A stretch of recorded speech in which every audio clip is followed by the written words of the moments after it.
Hadirin jemaah Jumat rahimani wa rahimakumullah. Bersyukur kepada Allah Subhanahu wa taala mengawali Jumat kita pada saat ini 17 Jumadal Ula 1441 Hijrah yang bertepatan dengan pembuka di hari yang baru, di bulan yang baru, dan di tahun yang baru 1 Januari tahun 2021 pada penanggalan Masehi. Kita bermohon pada Allah Subhanahu wa taala semoga Jumat kali ini dijadikan oleh Allah Subhanahu wa taala sebagai Jumat terbaik di antara sekian Jumat yang pernah kita lalui. Hadirin, umumnya setiap tahun berganti dan muncul penanggalan baru di bulan baru di tahun yang baru. Sebagian aktivitas manusia ada yang melirik kepada waktu usia yang telah Allah anugerahkan untuk beraktivitas.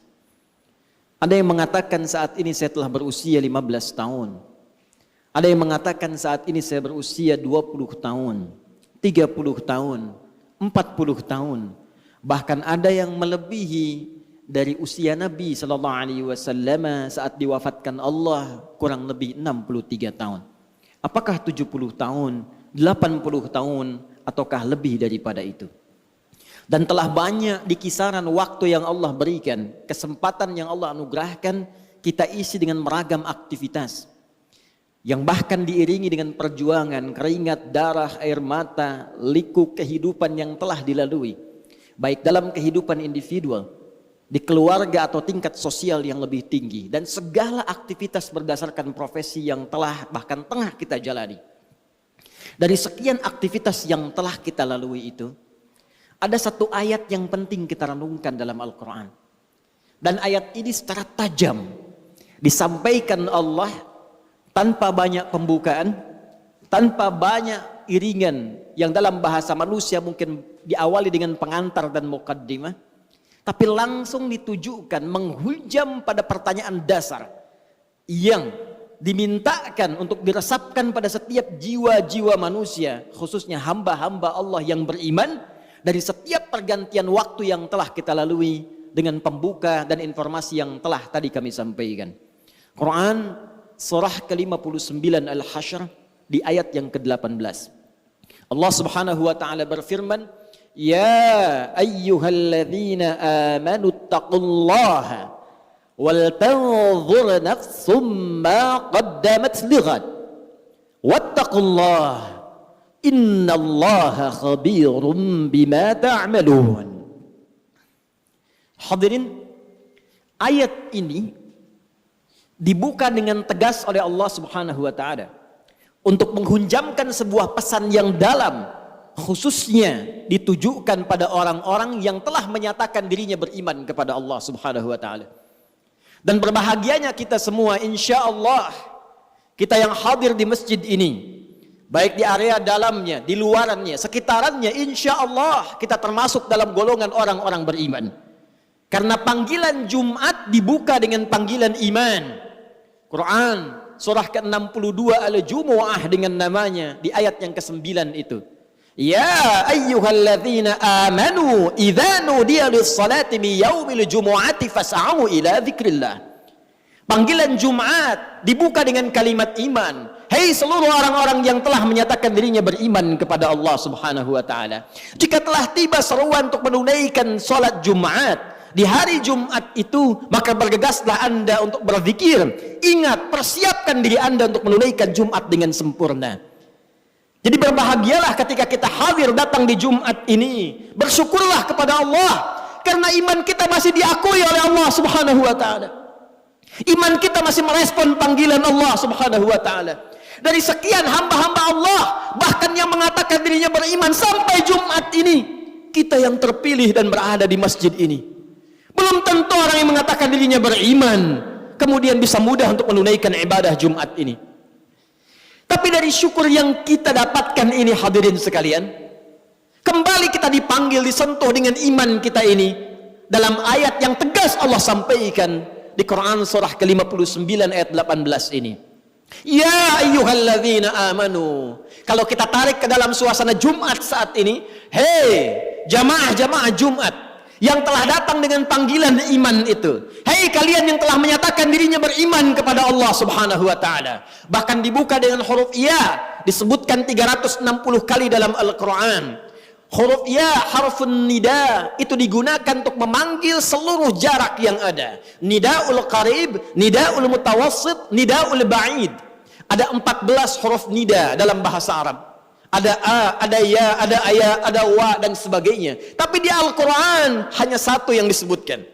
Ya, karena huruf ya itu bisa mencakup seluruh fungsi panggilan dalam bahasa Arab. Dekat, menengah, jauh. Kalau disandingkan dengan kata iman, ya ayyuhalladzina amanu, seakan Allah ingin mengatakan, hei seluruh pemilik iman tanpa kecuali. Alladzina disebutkan 1080 kali dalam Al-Quran, mencakup seluruh kalangan tanpa kecuali. Besar, kecil, tua, muda, sepanjang dia merasakan dan mengakui dia punya iman. Kata Allah, hei para pemilik iman, yang mungkin diantara kalian kualitas imannya beda-beda. Ada yang kalian imannya kuat sehingga kedudukannya merasa dekat denganku. Jangankan dipanggil dalam salat fardu, bahkan sebelum datang fardu tergerak menunaikan salat sunnahnya. Bahkan sebelum datang subuh sudah bangun untuk tahajudnya. Bahkan tidak menunggu Ramadan, Senin Kamis dia kerjakan sunnahnya. Ayamul bid dia tunggu-tunggu walau belum tiba waktunya. Yang dekat dengan Allah. Ada yang biasa-biasa mutawasid menengah, salat nunggu fardu, puasa nunggu Ramadan, tapi iman masih melekat dalam dirinya walaupun keadaannya di tengah-tengah hubungannya dengan Allah Subhanahu wa taala. Ada yang ba'id, mungkin merasa jauh karena maksiat yang banyak dikerjakan, tapi masih menunaikan salat walau terlambat, masih ingin mengaji Al-Qur'an walau kadang-kadang. Demi Allah saya katakan, sifat Rahman Allah menjadikan baik yang imannya kuat, menengah ataupun jauh disamakan oleh Allah Subhanahu wa taala dengan panggilan ini. Seakan Allah ingin mengatakan, saya tidak peduli sepanjang kalian masih ada iman dalam jiwamu dan datang memenuhi panggilanku, maka aku akan jadikan yang jauh aku dekatkan, yang menengah aku lekatkan, dan yang dekat aku semakin berikan kedudukan di sisiku. Maka berbahagialah ketika ada panggilan kita respon. Itu cara Allah untuk meningkatkan keimanan kita dan mendekatkan kedudukan kita dengan Allah Subhanahu wa taala. Karena itu, sebelum masuk kepada inti penjelasannya, Allah tegaskan dengan menggunakan kata ayyuha, disebutkan 150 kali dalam Al-Quran. Ayyunya munada berfungsi taukid untuk menguatkan pesan, haknya tanbih untuk mengingatkan. Seakan Allah ingin sampaikan, aku ingatkan ya, tanamkan pesan ini dalam jiwamu yang paling dalam. Ada hal yang penting yang akan aku sampaikan, yang dengan itu akan meningkatkan iman kalian dan mengangkat derajat kalian di hadapanku, kata Allah Subhanahu wa taala. Ya ayyuhalladzina amanu, hei semua orang yang merasakan beriman, mengaku beriman, baik hubungannya dekat, jauh atau menengah, ittaqullah, tingkatkan takwamu kepada Allah. Cek keadaan takwamu, cek kuota takwamu, cek pulsa takwamu, cek bekal takwamu. Kenapa ini penting kata Allah disampaikan? Inilah selanjutnya evaluasi tajam yang dihujamkan dalam hati kita. Perhatikan kalimatnya. Wal tanzur nafsum ma qaddamat lighad. Tingkatkan takwamu kepada Allah. Kenapa takwa ini penting ditingkatkan? Kata Allah, coba cek diri kalian yang telah lama menjalani kehidupan. Mungkin ada yang belasan bahkan puluhan tahun, bahkan lebih daripada batas kuota yang barangkali standar kehidupan manusia. Ada yang di atas 100 tahun. Kata Allah, coba dicek selama mengalami perjalanan hidup itu. Setiap perganti tahun, datang tahun baru, datang tahun yang baru lagi, datang tahun yang baru lagi. Kata Allah, pernahkah terbersit dalam benakmu, dalam jiwamu, persiapan untuk menyongsong datangnya ghad? Pagi ini sebelum Jumat, saya ingin menguatkan informasi seputar ayat ini. Satu ayat saja. Saya baca 4 kitab tafsir tadi pagi. Dari mulai tafsirul Qur'anil Azim karya Ibnu Katsir rahimahullah, Mafatihul Ghaibnya Ar-Razi, Al-Kasyafnya Zamakhsyari, sampai tafsirul Wasitnya Muhammad Sayyid Tantawi. Demi Allah kami katakan, dari 4 kitab tafsir ini semuanya satu kata dalam menafsirkan ayat ini, dan tidak ada ikhtilaf, perbedaan pendapat di kalangan para ahli tafsir. Semua mengatakan yang dimaksud dengan ghad di sini yaumul qiyamah. Yaumul qiyamah. Tibanya hari kiamat. Tibanya hisab kita di hadapan Allah Subhanahu wa taala. Dalam bahasa bebasnya, tapi lugas dan tegas, seakan Allah ingin mengatakan, "Hei, kalau besok kamu dihisab dari pergantian waktu yang telah kami lalui, dari masa yang telah kami berikan kepada kalian, dari setiap perganti tahun, tahun baru, tahun baru, tahun baru, kalau tiba-tiba besok kiamat, bekal apa yang telah kamu siapkan untuk menjunjung itu? Bekal apa yang telah kamu hadirkan untuk menghadapi hari kiamat itu?" Karena itu semua mengatakan, diungkapkan dengan kalimat ghad. Bisa Allah menyampaikan, ya ayyuhalladzina amanu taqullaha wal tanzur nafsum ma qaddamat liyaumil qiyamah. Tapi kenapa Allah mengatakan ghad yang dalam bahasa kita diartikan besok? Semua ahli tafsir mengatakan litaqrib, untuk menghunjamkan ke dalam jiwa kita rasa seakan itu, bayangkan kiamat kalau besok terjadi di hadapan kita. Bekal apa yang kita bawa? Duhai Anda yang hadir di Jumat ini, yang telah menghasilkan dan mengumpulkan dari sekian banyak waktu yang Allah berikan kepada Anda, ragam harta benda yang sudah Anda koleksi, rumah yang luas, kendaraan yang begitu membentang dengan ragam yang sangat luar biasa, pakaian yang bagus-bagus, perhiasan yang melekat di tubuh. Demi Allah saya katakan, kalau Anda wafat di hari ini, bagaimana hisab Anda di hadapan Allah Subhanahu wa taala? Kalau kiamat terjadi besok, apa persiapannya, kata Allah? Dan kiamat terkecil itu kematian. Kiamat terkecil kematian. Quran surah ke-32 di ayat ke-11. Qul yatawaffakum malakul mautil ladzi wukkila bikum. Katakan Muhammad sallallahu alaihi wasallam, setiap yang berjiwa itu satu saat akan tiba waktunya, datang utusan Allah malakul maut untuk memisahkan kehidupannya dengan maut itu dari kehidupan dunia menuju hisab persiapan akhiratnya. Dan semua ulama sepakat kiamat terkecil. Kiamat kecil itu ya kematian. Jadi kalau kita kembalikan pada diri kita, para ulama selalu mengajak kita untuk bermuhasabah. Jangankan datang tahun baru, ganti tahun lagi, ganti hari lagi, setiap hari. Ayat ini mengatakan, kalau Anda wafat besok, persiapannya apa? Bahkan kalau kita diwafatkan hari ini, apa persiapan hisab kita di hadapan Allah Subhanahu wa taala? Karena itu yang paling menarik, untuk menghunjamkan renungan ini dalam jiwa kita, Allah menyebutkan kalimatnya langsung dengan menggunakan kata nafsun dan bentuknya tidak menggunakan alif lam. Wal tanzur nafsum ma qaddamat lighad. Kalimat nafsunnya tidak menggunakan alif lam, nakirah. Kata para ulama tafsir, kalimatnya tidak menggunakan alif lam untuk memberikan kesan dan pesan kepada kita. Kalau ingin bagus dalam introspeksi, kalau ingin benar dalam muhasabah, lepaskan dulu seluruh kecenderungan dunia kita, kemudian tanyakan pada hati kita yang paling dalam, sudah benarkah cara hidup kita sampai dengan detik ini? Itulah rahasianya kenapa di ayat ini kata nafsun tidak menggunakan alif lam. Seakan-akan Allah ingin mengatakan pada kita, coba merenung sejenak.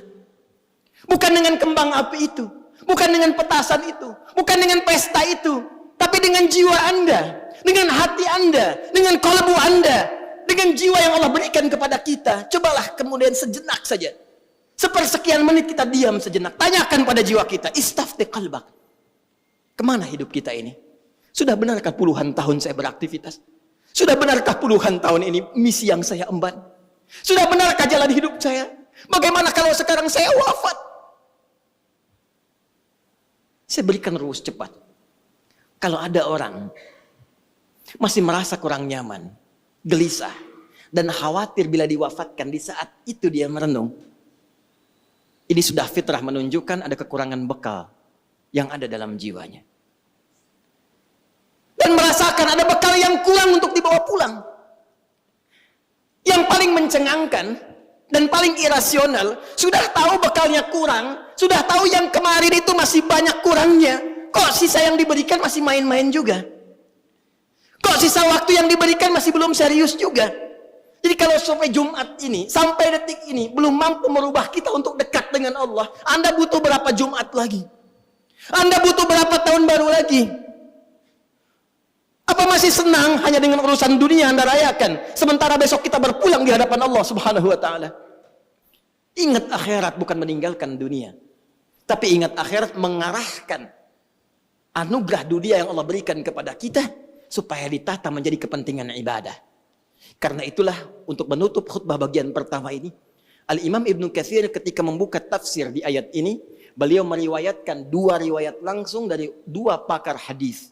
Pertama, Al-Imam Ahmad dalam musnadnya diriwayatkan oleh Ibnu Jarir dari bapaknya menyampaikan satu situasi di masa Nabi SAW. Perhatikan dahsyatnya bagaimana para sahabat merespon ajakan dan penegasan peringatan Nabi SAW. Satu kali dalam keadaan kunna fi ahdi Rasulullah SAW, kami pada saat di masa Nabi bersama Rasulullah SAW sedang duduk-duduk, tiba kemudian datanglah satu rombongan yang mengenakan penampilan yang sangat istimewa. Kalau sekarang kita ilustrasikan, datang ada yang bawa Ferrari, bawa Lamborghini, bajunya bagus-bagus, perlengkapan di tubuhnya mewah-mewah. Datang, Masya Allah, Muslim. Datang ke majlis Nabi SAW. Tiba kemudian Nabi bangkit, menyampaikan ayat-ayat Al-Quran, dibuka dengan kalimat taqwa, ya ayyuhalladzina amanu taqullaha haqqa tuqatih wa la tamutunna illa wa antum muslimun. Hai orang-orang yang menyatakan dirinya beriman kepada Allah, berimanlah dengan benar, dengan cara meningkatkan takwa kalian dengan sebenar-benarnya takwa, dan jaga keislaman kalian sampai kalian wafat, kata Nabi. Yang paling menarik, selanjutnya dibacakanlah ayat tadi, Quran surah ke-58, surah ke-59 Al-Hasyr, di ayat ke-18 tadi. Ya ayyuhalladzina amanu taqullaha wal tanzur nafsum ma qaddamat lighad wattaqullaha innallaha khabirum bima ta'malun. Hei orang-orang yang telah merasakan dirinya beriman, menyatakan dirinya beriman kepada Allah, yang ada di majlisku saat ini, kata Nabi. Hei yang datang rombongan dengan kekayaan dunianya, dengan tampilan yang mewah-mewahnya, dan kalian yang hadir semua di sini, kata Nabi, tingkatkan takwa kalian kepada Allah. Bayangkan kalau besok terjadi kiamat atau kalian wafat pada hari ini. Tingkatkan takwa kalian sebagai bekal pulang, karena Allah Maha mengetahui apa yang telah kalian kerjakan di hari-hari yang lampau. Mungkin kalian banyak berbuat maksiat, mungkin mendapatkan harta dengan cara yang salah, mungkin banyak hal-hal buruk yang pernah dikerjakan. Apa yang terjadi? Disebutkan langsung dalam riwayat, mereka melepaskan semua kemewahannya untuk disedekahkan dalam ibadah. Mereka berpikir, ya Allah, ini apa manfaatnya Ferrari saya? Apa manfaatnya Lamborghini saya? Apa manfaatnya kemewahan saya, Rolex saya, pakaian yang melekat di badan saya ini, kalau semua tidak ada harganya di hadapan Allah Subhanahu wa Ta'ala? Bukankah saat wafat yang membalut kita hanya kain kafan saja? Adakah kendaraan itu mengiringi sampai ke alam kuburnya? Adakah pakaian itu dikenakan sampai ke liang lahatnya? Kalla, tidak. Bukan berarti harus diberikan semuanya, tidak. Ayat ini, kisah ini ingin memberikan pesan kepada kita bagaimana para sahabat merespon seruan Nabi dengan mengarahkan semua terkait dengan aset dunianya untuk kepentingan ibadah. Anda yang punya kendaraan bukan berarti harus diwakafkan, bukan berarti harus dihibahkan. Pertanyaan khatib, sudah berapa kali kendaraan itu dipakai untuk ibadah? Itu dihisab. Motor Anda alih-alih dipakai kerja, pernah nggak dipakai ke masjid? Pernah dipakai ke majelis ta'lim? Berapa kali dipakai maksiat? Kendaraan yang Allah berikan kepada Anda, yang Anda pernah banyak berdoa menuntutnya. Diberikan sepeda, pengen motor. Diberikan motor, pengen mobil. Sepeda saja belum pernah Anda pakai ke masjid. Anda hanya bolak-balik pada subuh. Bontonkah itu? Sepeda yang lainkah? Hanya Anda pamerkan, olahraga saja, untuk mengejar dunia saja. Anda sehat, betul. Tapi apakah hisab Anda sehat di hadapan Allah di hari kiamat nanti? Pakai sekali-kali untuk salat subuh. Pakai sekali-kali untuk ke masjid. Sehingga ketika Allah bertanya kepada Anda, apa yang Anda gunakan dengan sepeda yang aku titipkan dulu? Anda bisa berkata dengan bangga, ya Allah, hamba pernah gunakan itu dalam menunaikan sholat subuh kepadamu. Itu poinnya. Itu maksudnya. Tahukah Anda, Imam Muslim menambahkan dari hadis riwayat Syu'bah radhiyallahu ta'ala anhu. Ketika itu terjadi, tiba kemudian seorang kakek buta dengan penampilan yang sangat sederhana.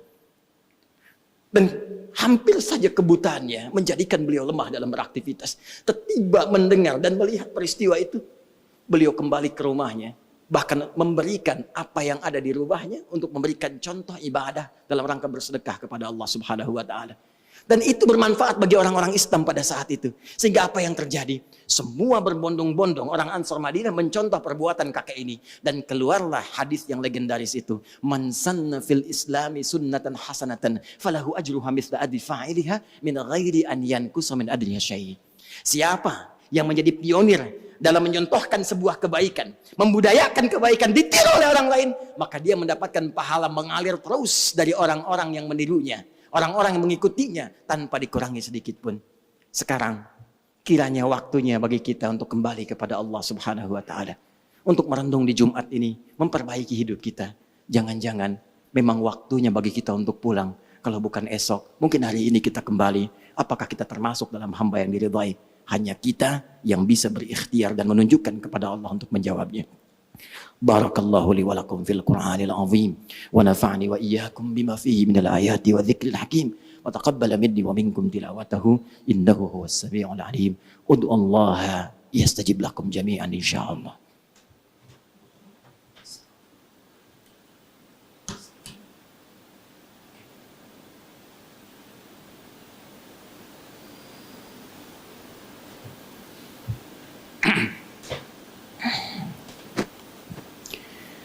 الحمد لله والصلاة والسلام على رسول الله وعلى آله وصحبه وأمته ومن والاه أما بعد فيا عباد الله أوصي نفسي وإياكم بتقوى الله فقد فاز المتقون فلا تموتن إلا وأنتم مسلمون. Hadirin jemaah Jumat rahimani rahimakumullah. Sebagai penutup, jika Anda bertanya bagaimana cara kami mengevaluasi diri dan menyiapkan bekal jikalau kita memang mesti dalam waktu dekat ini kembali kepada Allah, maka ditegaskan 2 kali dengan 2 kalimat serupa sebagai penegasan taukid di ayat ini dengan kalimat takwa, ittaqullah. Kata Allah, tidak ada cara lain kecuali meningkatkan takwa kepada Allah Subhanahu wa taala. Secara singkat, takwa itu 2 bentuknya. Takwa itu 2 bentuknya. Mengerjakan segala perintah Allah, 1. Kedua, berikhtiar menjauhi seluruh larangannya. 2 itu saja. Dan 2 ini punya 2 bentuk lagi. 1 terkait hubungan dengan Allah dalam bentuk ibadah ritual. Yang kedua, hubungan dengan manusia dalam bentuk ibadah sosial. Kita tarik hubungan dengan Allah seperti sholat. Bentuknya ibadah ritual. Sekarang cek sampai Jumat ini. Sudah berapa banyak aktivitas dunia kita kerjakan, bandingkan dengan pulsa akhirat kita. Berapa banyak kuantitas dan kualitas sholat kita sampai dengan detik ini. Bahkan itulah yang menjadikan sholat pertama kali dibuka dengan kalimat takwa. Dzalikal kitabu la raiba fihi hudal lil muttaqin. Siapa muttaqin ini? Alladzina yu'minuna bil ghaib wa yuqimunas shalah. Dan kalimat sholatnya menggunakan alif, lam, shad, lam, wawu, ta marbutah. Di atas wawu alif tegak. Menunjukkan bentuk tunggal tapi memiliki makna yang banyak luas. Bukan hanya fardu saja, cek sampai dengan sunnahnya. Cek sampai dengan kualitasnya. Jangan-jangan sampai Jumat ini, dari puluhan tahun kita hidup, ribuan kali ruku dan sujud, maaf, bacaan sholat saja kita belum paham. Mau sampai kapan lagi? Bagaimana sholatnya bisa khusyuk kalau kita tidak mengerti apa yang dibacakan dalam sholat? Bagaimana bisa merasakan kenikmatan kalau kita nggak paham apa yang kita ungkapkan dalam sholat? Ayo kita lihat kembali dalam diri kita. Dan nanti lihat apa dan rasakan bagaimana Allah memberikan manfaat kepada kita. Kemudian perbaiki hubungan kita dengan sesama. Dalam tingkat kehidupan sosial kita. Apakah dengan orang tua, dengan pasangan hidup, dengan anak-anak, dengan tetangga, dan lebih jauh lagi, bagaimana kita saling berbagi satu dengan yang lainnya. Dan hebatnya, tidak pernah ada Jumat terjadi di masa Nabi, kecuali diketahui siapa yang duduk di sampingnya, siapa yang punya kebutuhan, siapa yang punya kekurangan. Demi Allah saya katakan, tidak ada orang kelaparan datang Jumat ketika pulang, kecuali mereka telah kenyang. Tidak ada yang punya kesulitan, kecuali selesai kesulitannya. Karena itu Jumat disebut dengan Jumat dari kata al-jam'u. Bukan sekedar duduk, kumpul, kemudian dengan khutbah kadang-kadang mengantuk, bahkan ada yang tertidur, sholat pulang. Bukan itu namanya Jumat. Kalau cuma kumpul, datang, pulang, jangankan di masjid, di stadion bisa, di pasar bisa, di mall bisa. Jumat itu duduk, kumpul. Kemudian kenali siapa yang duduk di sekitaran Anda. Duduk, saling mengenal, dan saling memberikan solusi. Itulah Jumat. Karena itu waktunya disebut dengan Jumu'ah, orangnya disebut dengan Mujtama', pembahasannya disebut dengan Al-Ijtima' Al-Islami. Karena itu hadirin sekalian, mari kita tingkatkan takwa kepada Allah Subhanahu wa taala. Kita merenung sejenak, berevaluasi diri dan perbaiki sisa kehidupan kita. Semoga walaupun hari ini atau besok kita kembali kepada Allah, seluruhnya dinilai sebagai husnul khatimah. Mari kita mulai dengan berdoa. Mudah-mudahan doa kita dikabulkan Allah Subhanahu wa taala dan menjadi pondasi awal kita untuk memperbaiki diri dan mendekat kepada Allah Subhanahu wa taala. Alhamdulillahirabbil alamin. حمدا شاكرين حمدا داعمين حمدا يوافي نعمه ويكافئ مزيده يا ربنا لك الحمد ولك الشكر كما ينبغي لجلال وجهك الكريم ولعظيم سلطانك Allahumma nusalli wa nusallimu ala habibikal karim rasulikal amin nabiyyina Muhammadin wa ala alihi wa sahbihi ajma'in. Allahumma inna nas'aluka bi asma'ikal husna wa sifatikal ula. Allahumma ya Rabb, Allahumma ya Ghafir Ghaffar Ghafur Rahim, la tada' lana fi maqamina hadha wa fi kulli maqamin dhanban illa ghafarta.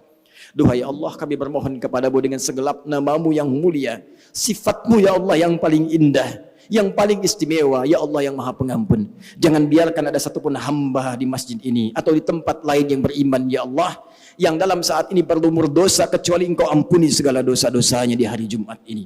Wala hamman illa farajdah. Jika ada di antara kami ya Allah yang saat ini tengah diliputi kegelisahan, maka mohon tenangkan keadaan jiwanya. Wala dainan illa qadaitah. Jika ada yang di antara kami saat ini diliputi oleh utang piutang, maka mohon limpahkan rezeki yang halal dan baik kepadanya untuk melunasi utang-utangnya. Allahumma wala maridan illa syafaitah. Jika ada di antara kami ya Allah yang tengah diuji dengan penyakit seberat apapun, maka mohon angkat dan sembuhkan penyakitnya. Wa khasatan nas'aluka ya Allah birahmatika ya arhamar rahimin. Allahumma inna nas'aluka rahmatak ya Allah an tudhiba 'anna al-ba'sa wad-dharra wal waba wa khasatan corona.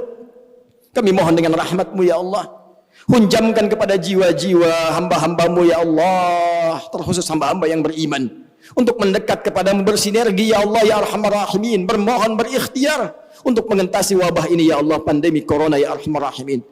Mushtaqina ya Allah bil masajid lil ibadah wa ta'lim. Kami sudah rindu ya Allah untuk berkumpul kembali dalam ta'lim, majlis-majlis ilmu, untuk beribadah kepadamu ya arhamar rahimin. Allahumma ya Rabb, Allahumma ighfir lana dhunubana wa kaffir 'anna sayyi'atina ya Allah wa khati'atina. Allahumma inna nashtaq ila rahmatik ya arhamar rahimin. Tubna ilaika taubatan nasuha. Ya Allah, kami mohon kepadamu ya Rabb, jika ada seorang pelaku maksiat satu pun di masjid ini khususnya ya Allah, mohon sentuh jiwanya ya Allah, kuatkan dirinya untuk berubah, bimbing ia untuk bertobat ya Allah. Allahumma ya arhamar rahimin, hapuskan segala kesalahannya ya Allah, perbaiki hidupnya ya Allah. Mohon ya Allah, jika ada di antara kami yang hadir di Jumat ini ya Allah, yang dalam jiwanya ada penyakit ya arhamar rahimin, maka sembuhkan segala penyakitnya ya Allah. Jauhkan kami dari perpecahan dan perselisihan ya arhamar rahimin. Tanamkan cinta kasih di kalbu kami ya arhamar rahimin. Allahumma ya Rabb, nashtaqu bi Rasulillah sallallahu alaihi wasallam. Ya Allah, kami merindukan perjumpaan dengan Rasulullah sallallahu alaihi wasallam. La tufarriqna ma'a Rasulillah yaumal hisab. Ya Allah, jangan pisahkan kami ya Allah. Jangan pisahkan kami dengan Rasulullah di hari kiamat nanti ya Allah. Jumpakan kami dengan Rasulullah di hari kiamat nanti ya Allah. Allahumma ya arhamar rahimin, Allahumma ya rabbal alamin, la naqlifu ala adhabik yawmal qiyamah. Allahumma ya Allah, najjina minan nar, najjina minan nar. Ya Allah, kami tidak sanggup ya Allah menahan azab-Mu di hari kiamat. Kami tidak sanggup menghadapi ancaman-Mu ya arhamar rahimin. Selamatkan kami dari ancaman neraka ya arhamar rahimin. Selamatkan kami dari gangguan-gangguan kehidupan dunia, alam kubur dan akhirat ya rabbal alamin. Allahumma najjina minasyaitonir rajim. Selamatkan kami ya Allah, tolong kami dari gangguan-gangguan setan yang terkutuk. Allahumma ya Allah, Allahumma dullana 'alal khair wa 'alal halalika ya rabbal alamin. Ya Allah, berikan petunjuk kepada kami agar menjalani hidup dengan baik. Berikan kami kekuatan agar menempuh hidup dengan halal. Jauhkan kami dari perbuatan maksiat dan yang haram. Ikfina bihalalika an haramik, wa aghnina bi ta'atika an maksiatik, wa bi fadlika amman siwak. Ya Allah, kami mohon di Jumat ini ya Allah, yang Kau janjikan untuk mengabulkan doa-doa kami, cukupkan bagi kami ya Allah untuk mendapatkan yang halal dari-Mu. Jauhkan kami dari yang haram-haram ya Allah. Anugerahkan kami ya Allah ketaatan kepadamu. Jauhkan kami ya Allah dari perbuatan maksiat terhadap-Mu. Ya Allah, berikan keutamaan kepada kami dalam hidup kami ya Allah. Keluarga yang utama, rizki yang utama, pekerjaan yang utama, jalan hidup yang utama. Jauhkan kami dari segala hal yang bisa menjauhkan kami dari-Mu ya arhamar rahimin. Tubna ilaika ya Allah fi hadzal yaumil mubarak. Kami bertobat kepadamu ya Allah, tobat nasuha di Jumat ini ya Allah. Kami bertobat ya Allah an kulil ma'asi. Idza kana hunalika baqiyatun min ayyamina faj'al baqiyata ayyamina ya Allah hayatan thayyibah. Ya Allah, jika setelah Jumat ini masih ada kesempatan kami untuk hidup, maka mohon bimbing dan menjadikan ya Allah sisa hidup kami lebih baik daripada sebelumnya. Wa idza kana hadzal yaum min yaumil jumu'ah akhir hayatina faj'al akhir hayatina husnal khatimah. Ya Allah, jika memang di Jumat ini hari terakhir kami hidup dan hari ini kami mesti kembali kepadamu ya Allah, maka kami Mohon satu saja di hari ini ya Allah. Jadikan akhir hidup kami, wafat kami husnul khatimah. Biqaulina ya Allah fi lisanina la ilaha illallah Muhammad Rasul. Ringankan lisan kami untuk mengucapkan kalimat tauhid di akhir hidup kami. La ilaha illallah Muhammad Rasul. Wa ajib bi kalimatika thayyibah mutmainnah ya ayyatuhan nafsul mutmainnah irji'i ila rabbiki radiyatan mardiyah fadkhuli fi ibadi wadkhuli jannati. Dan mohon jawab pada saat itu ya Allah dengan janjimu, dengan kalimatmu ya ayyatuhan nafsul mutmainnah. Hei jiwa-jiwa yang tenang, hei hamba-hambaku, hei hamba-hambaku yang sudah akan pulang, irji'i ila rabbiki radiyatan mardiyah. Ayo pulang. Pulanglah dengan tenang kepada Rabbmu. Aku sudah menantimu. Pulang dengan penuh keridhaan. Aku ridha kepadamu. Engkau pun akan ridha dengan pemberianku. Fadkhuli fi ibadi wa dakhuli jannati. Masuk cepat dalam golongan hambaku yang saleh. Dan rasakan kenikmatan yang aku telah siapkan untukmu. Allahumma alhiqna bis salihin ma'al ladzina an'amta 'alaihim minan nabiyyin was-siddiqin wasyuhada'i was-salihin wa hasuna ulaika rafiqa. Rabbana atina fid dunya hasanah وفي الآخرة حسنة وقنا عذاب النار بفضلك سبحان ربك رب العزة عما يصفون وسلام على المرسلين وآخر دعوانا سبحانك اللهم وبحمدك نشهد أن لا إله إلا أنت نستغفرك ونتوب إليك والحمد لله رب العالمين. إن الله يأمر بالعدل والإحسان وإيتاء ذي القربى وينهى عن الفحشاء والمنكر والبغي يعظكم لعلكم تذكرون ولذكر الله أكبر الله يعلم ما تصنعون عباد الله أقيموا الصلاة يرحمكم الله.